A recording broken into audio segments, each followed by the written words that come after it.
Bonsoir, cher pasteur Stevens. Avant de rencontrer votre préoccupation, je tiens d'abord à fixer les idées par rapport au concept entrepreneurial. Pour parler de l'entrepreneuriat, il y a trois éléments importants. Le premier élément, c'est l'organisation de la structure. Deuxième élément, c'est la réalisation d'une activité génératrice de revenus. Troisième élément, c'est la prise de risque.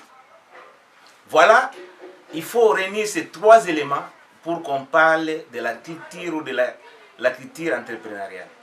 Mais pourquoi jusqu'à ce jour, et si on se réfère à la dernière publication de la Banque mondiale qui classe les activités, les pays les plus dynamiques en termes d'activité économique, et aucun pays de l'espace francophone ne se retrouve sur les top 10 publiés. La raison est simple. La raison, c'est la culture. Et quand je parle de la culture, c'est l'enseignement ou l'éducation. Il faut comprendre qu'il y a deux types d'écoles.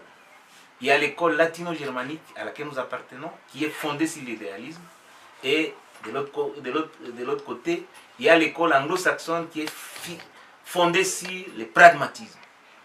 Malheureusement, avec notre école latino-germanique, le mot qui est mis en exergue, c'est l'employabilité. L'employabilité, ça veut dire seulement que nous formons des cadres universitaires qui doivent être utilisés ou employés dans les entreprises. Par contre, dans l'espace anglo-saxon, on met la culture entrepreneuriale. C'est-à-dire qu'on forme des gens à l'issue de l'université. Ils ne sont pas là pour chercher de l'emploi, mais ils sont eux-mêmes porteurs de l'emploi, créateurs de l'emploi. Raison pour laquelle vous remarquerez au Nigeria ou en Afrique du Sud, il y a cette culture entrepreneuriale. C'est-à-dire, lors du cursus universitaire, on forme les gens de manière à ce qu'ils deviennent des entrepreneurs, des preneurs de risques. Un entrepreneur, c'est un preneur de risques. Alors que dans les systèmes francophones, nous formons des gens qui ont l'aversion du risque. Ils préfèrent que quelqu'un crée une structure que lui vienne accompagner, vienne dans une structure existante. Alors que la prise de risque, c'est quand on fait une activité qui n'a pas existé, mais qu'on est soi-même fondateur ou créateur de cette structure. Et c'est alors que nous parlons de l'entrepreneuriat. Donc, pour relever les défis, il faut commencer par relever les défis de l'enseignement. Et il faut que nous quittions l'enseignement classique, fondé sur la transmission des connaissances, pour que l'enseignement devienne la construction du savoir. C'est-à-dire qu'on mette l'apprenant au cœur de l'action. C'est-à-dire que lui, l'homme qui sort de l'université, l'apprenant qui sort de l'université, soit à même de créer des richesses. Et d'abord le goût du risque, et qu'il enlève dans sa tête l'idée d'être utilisé, d'être employé. Ça, c'est le premier élément. Deuxième élément, c'est ce que j'appelle le mentorship. Même, je suis chrétien, vous l'êtes, homme de Dieu, il y a toujours un principe qui dit il faut voir pour avoir. Mais c'est fait malheureusement dans le système francophone, dans le monde francophone, nous n'avons pas de modèle, nous n'avons pas de mentor. Il faut voir, même David, pour qu'il devienne roi, il a été invité à la cour royale, jouer de la musique, pour voir ce qui se passe à la cour royale. Donc, pour avoir des entrepreneurs, il faudrait qu'il y ait des entrepreneurs dans l'espace francophone. Maintenant, les enfants que nous formons, les étudiants que nous formons, vont avoir l'émulation. Ils vont voir comment les aînés ont fait et eux aussi vont le faire comme les aînés. Voilà les grands défis que nous avons. C'est les défis de l'enseignement qui doit être réformé de fond en comble.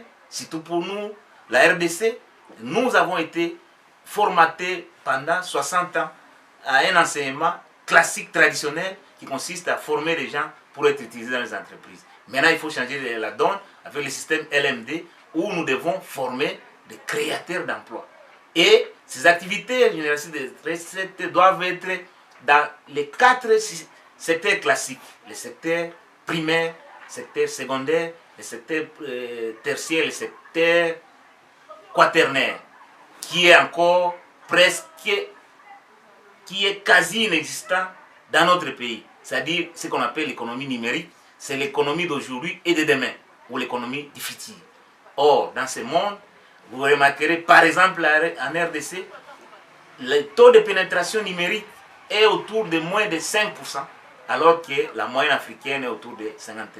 Donc, vous avez parlé de Covid, les entreprises qui sont restées dynamiques et florissantes, c'est les entreprises du domaine du net. Et là, précisément, nous parlons des 4 géants américains du net, GAFA, Google, Apple, Facebook et Amazon. Donc, il faut que les jeunes d'aujourd'hui s'attellent, apprennent les numériques. Si le XVIIIe siècle a été le siècle de la révolution industrielle, ce siècle présent est le siècle de la révolution numérique. Donc nous devons quitter l'approche fordiste de l'activité économique fondée sur l'industrie pour venir à l'approche numérique fondée sur les quaternaires. Voilà, brièvement, je ne saurais pas m'étaler autre mesure, mais ce sont les quelques éléments qui peuvent nous permettre d'améliorer notre paradigme, notre approche, et ainsi nous aurons beaucoup plus d'entrepreneurs et faire en sorte que notre économie devienne beaucoup plus dynamique, beaucoup plus florissante, comme les d'autres économies de l'espace anglo-saxon. Je vous remercie, je reste ouvert à rencontrer d'autres préoccupations.